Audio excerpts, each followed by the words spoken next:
Tina went to UVA. Yeah, I went to where UVA I too. went Yes. to UVA, both graduates. Tina, many, many years after I graduated from dorm? Virginia. Aw. So That's when I went back. That's not Tina, what I look like what, then. what was your experience like at Virginia? I loved it. For me, it was like coming from the Northeast. It was. I felt like I went almost to like study abroad because it was like so culturally different, and everyone was like Southern and real genteel, and I found my home in the drama department at UVA. That was really where I had a great time. I had a wonderful experience there. It is very preppy. I know when I went there, I went to public school in Arlington, Virginia, and as I mentioned, I was in-state, and that's why I got into UVA. I got rejected from Smith. Even my sisters both went to Smith, but they still rejected me. Yes, I got in out of state. Yeah, I know. She should say.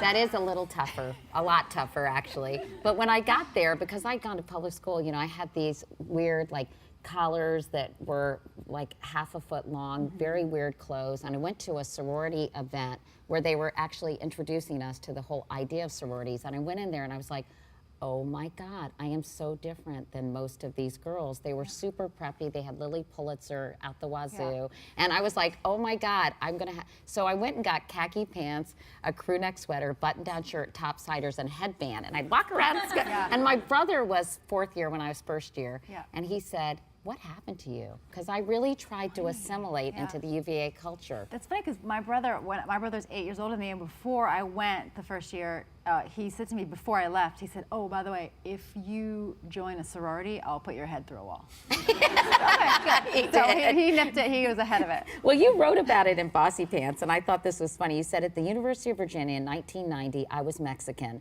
I looked Mexican, that is, next to my 15,000 blonde and blue-eyed classmates, most of whom owned horses or at least resembled them. I had, ouch, I had grown up the whitest girl in a very Greek neighborhood, but in the eyes of my new classmates, I was Frida Kahlo in leggings. But having said that, I think, we both, I had a great experience there. I loved it, yeah. And you ended up really liking it too. I really did. What dorm were you in, do you remember? I was in Bonnie Castle, the all-girls dorm, but I think by the time you went, it was not all girls. I was in Metcalf. You were? Okay, we were in the old dorms versus the new dorms. Old dorms. Woo! Woo! Yay! I'm exhausted now.